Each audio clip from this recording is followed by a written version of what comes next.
Hi everybody, I'm Adam Guy and I'm here with the Aurora Public Library. We're actually going to be making Stomp rockets today, which is something cool that you can do with your family and friends either outside or in the comfort of your own home. So in order to make these, we're going to need a few common household items. The first is an empty 2-liter bottle, or the Stomper as I like to call it.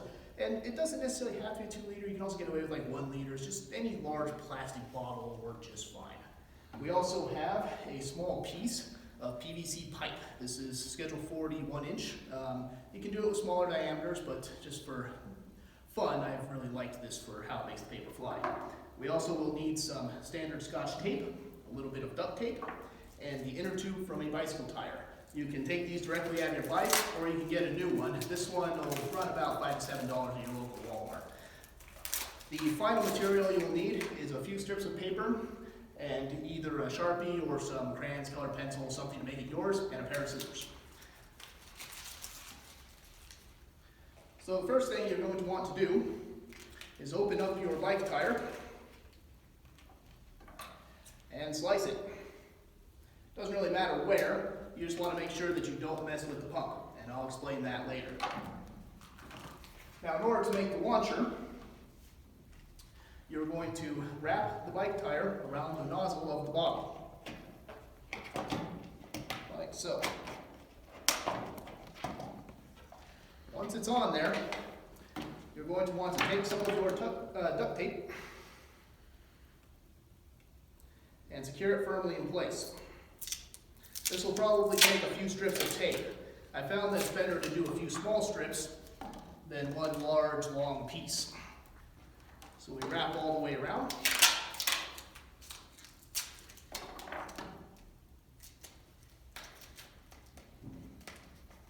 Like so.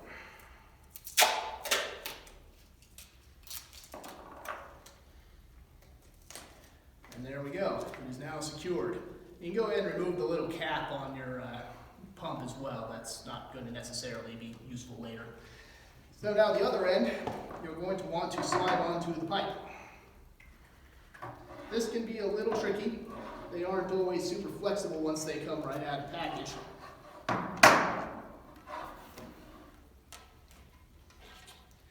But you just pull it on up there.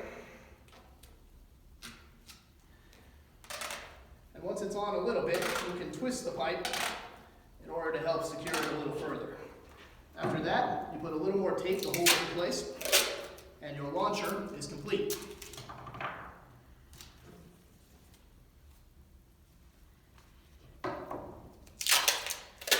So now the second part is making something to launch.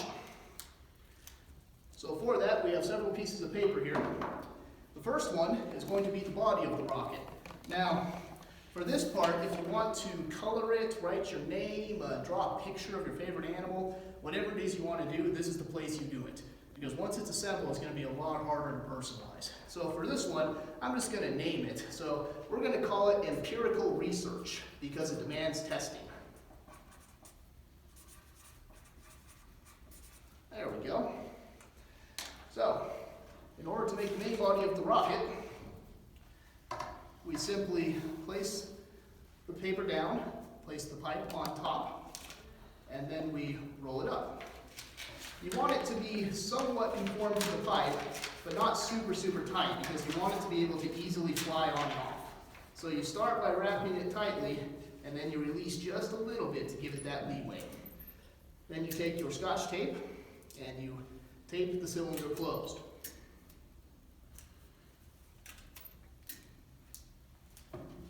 So as you can see, it now slides on and off the pipe. So for the next step, we need some sort of cap on the top. That can be either a flat cap that you just trace the outside and then cap it, or you can make a cone.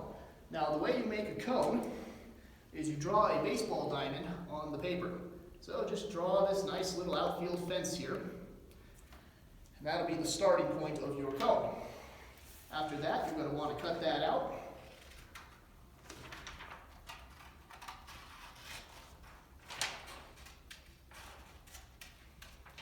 Like so. Now this part's a little tricky, and and this is the part that you might want to, this part's a little tricky. This might be the part where you want to either help your children or practice a little bit on your own. So the way that you do the top of the cone is you bring the two edges together, you pinch them on both ends there, and you hold it in place. That can be a little tough sometimes. You take a piece of Scotch tape, you secure the base so that your cone remains intact. Then you're going to take more tape and work your way up so that it's really sealed. You don't want any air getting out of the top.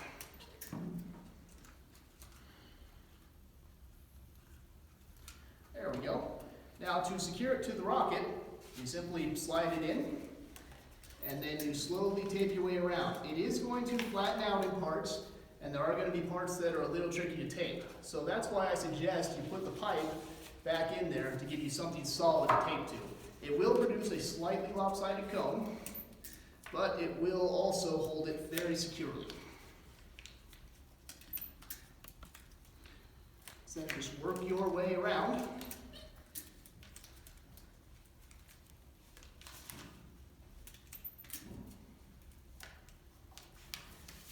And the rocket is capped. Now for this final piece, I'll add one more piece of tape here just to make sure there's no holes. Anyway, so for the final piece, sometimes people like to add fins to their rocket, make it a little more stylish, make it fly a little further. In order to do that, you simply cut triangles. So you just cut a triangle off your sheet. If you want them all to be the same size, use the first one as a guide. So you just measure up and then slice it on off of there. So for this one, I'll go ahead and make 3 of them, just to make this thing a little more aerodynamic. There we go. Now for attaching these, you're going to need 2 pieces of tape, and they need to be fairly little, so just a little guy. And you're going to take your fin, and you're going to secure the tape halfway on, then fold it over so the sticky side is facing you. Then you go to your rocket, you place your fin where you want it, and then you let the tape go so that it tapes onto the rocket. Then you fold the fin, and you do the same thing on the other side. So just halfway, and then fold, and then you got a fin. So I'll go ahead and attach the other 2, and then we'll be ready to test these.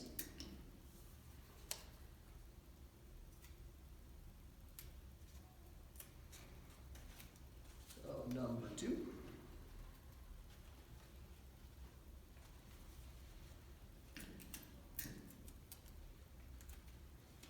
There we go. And then number 3, we'll go ahead and put on top. Now one thing to kind of point out here is that different fin styles, shapes, and locations will change the direction your rocket flies. One thing you might want to consider is how different it would be if you had 4 fins, or if they were not all triangularly shaped. It doesn't matter if a couple of them are low or high. A good example is fletching in arrows. The different feather lengths, etc., will make it fly further, faster, straighter, etc. So now that we're ready to launch our rocket, the first thing we're going to want to do is place the rocket onto the pipe. Then we are going to point it away from friends, neighbors, family, pets, etc. We're going to raise our foot over the stomper and then give it a good hard. Now, once you've retrieved your rocket, there are 2 ways you can refill the stomper. Remember how I told you about bike pumps earlier? Well, that's where this comes into play. So you can unscrew the cap at the bottom of the tire and use a bike pump to reinflate the bottom. Another option, if you either do not have a bike pump or are a little less concerned about this sort of thing, you can simply blow it up. Just remember that if you use that method, to please wash your hands, disinfect the pipe, etc., in order to not be too germy.